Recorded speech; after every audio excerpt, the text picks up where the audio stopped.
आज की कहानी एक ऐसे व्यक्ति की है जिसने यह साबित कर दिया कि ऊंचाइयों तक पहुंचने के लिए सिर्फ एक बड़ी सोच, उद्देश्य पूर्ति के लिए पक्का इरादा और कभी न हार मानने वाले जज्बे की आवश्यकता होती है। मुसीबतें हमारी जीवन की एक सच्चाई है। कोई इस बात को समझ लेता है तो कोई पूरी जिंदगी इसका रोना रोता है। जिंदगी के हर मोड़ पर हमारा सामना मुसीबतों से होता है। इसके बिना जिंदगी की कल्पना भी नहीं की जा सकती। आज की हमारी कहानी एक ऐसे शख्स के बारे में है जिसके पास बचपन में दोस्तों के द्वारा दिए गए मुंबई जाकर काम ढूंढने के सुझाव के अलावा कुछ नहीं था। जेब में बिना फूटी कौड़ी के खाली पेट रहना और मुंबई के दादर स्टेशन पर सोने से ज्यादा तकलीफदेह अपनी पिता और भाई के कुछ दिन पहले हुए मौत के सदमे से बाहर आना था। ऐसी परिस्थितियों के बाद भी आज सुदीप दत्ता ने जो सफलता हासिल की है वो आज के युवाओं के लिए सच में बहुत प्रेरणा स्रोत है, जो परिस्थितियों को दोष देकर हार मानकर बैठ जाते हैं। पश्चिम बंगाल के दुर्गापुर से संबंध रखने वाले इस बच्चे के पिता आर्मी में थे। 1971 की जंग में गोलियां लगने के बाद वो अपाहिज हो गए थे और ऐसी स्थिति में बड़ा भाई ही परिवार के लिए एक उम्मीद की किरण था। लेकिन आर्थिक तंगी के चलते परिवार बड़े भाई का इलाज न करवा सका और उसकी मृत्यु हो गई और उनके पिता भी अपने बड़े बेटे की मौत के सदमे में चल बसे। उसकी माँ उस बच्चे के लिए भावनात्मक सहारा जरूर थी, लेकिन उसके ऊपर 4 भाई बहनों की जितनी एक बड़ी जिम्मेदारी भी थी। अपने परिवार की जिम्मेदारी अब उसके ऊपर थी। उसके बाद दोस्तों के द्वारा दिया गया सुझाव तब सही साबित हुआ जब उसे 15 रुपए की मजदूरी का काम और सोने के लिए एक जगह मिली। सोने की जगह एक ऐसे कमरे में थी जहां 20 मजदूर सोते थे। कमरा इतना छोटा था कि सोते वक्त हिलने की भी जगह नहीं होती थी। 2 साल की मजदूरी के बाद उसके जीवन में नया मोड़ तब आया जब नुकसान के चलते उसके मालिक ने फैक्ट्री बंद करने का फैसला किया।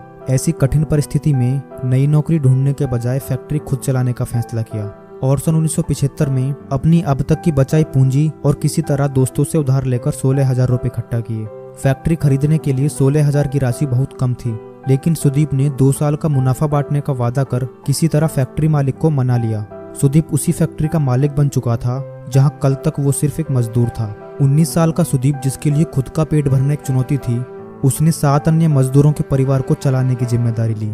एल्यूमिनियम पैकेजिंग इंडस्ट्री उस समय अपने बुरे दौर से गुजर रही थी। जिंदल एल्यूमिनियम जैसी कुछ गिनी चुनी कंपनी अपनी आर्थिक मजबूती के आधार पर मुनाफा कर पा रही थी। सुदीप यह जान गए थे कि बेहतर उत्पाद और नयापन ही उन्हें दूसरों से बेहतर साबित करेगा, लेकिन अच्छा विकल्प होने के बावजूद जिंदल जैसी कंपनी के सामने टिक पाना आसान नहीं था। सुदीप ने वर्षों तक बड़े ग्राहकों को अपने उत्पादों की गुणवत्ता के बारे में समझाना जारी रखा और साथ ही छोटी कंपनियों के ऑर्डर्स के सहारे अपना बिजनेस चलाते रहे।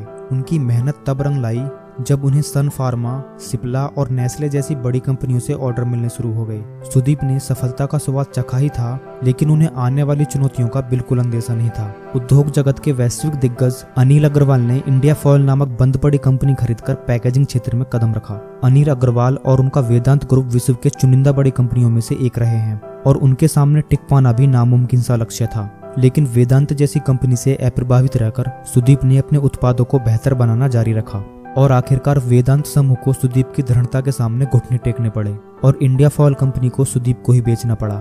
इस डील के बाद वेदांत समूह पैकेजिंग इंडस्ट्री से हमेशा के लिए विदा हो गई। इस उपलब्धि के बाद सुदीप ने अपनी कंपनी को तेजी से आगे बढ़ाया और फार्मा कंपनियों के बीच अपनी एक पहचान बनाई।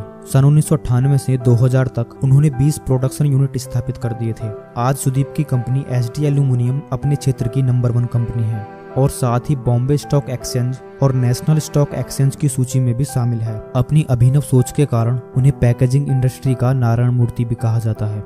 आज सुदीप की कंपनी एसडी एल्यूमिनियम का मार्केट कैंप 1600 करोड़ रुपए से भी ज्यादा का है।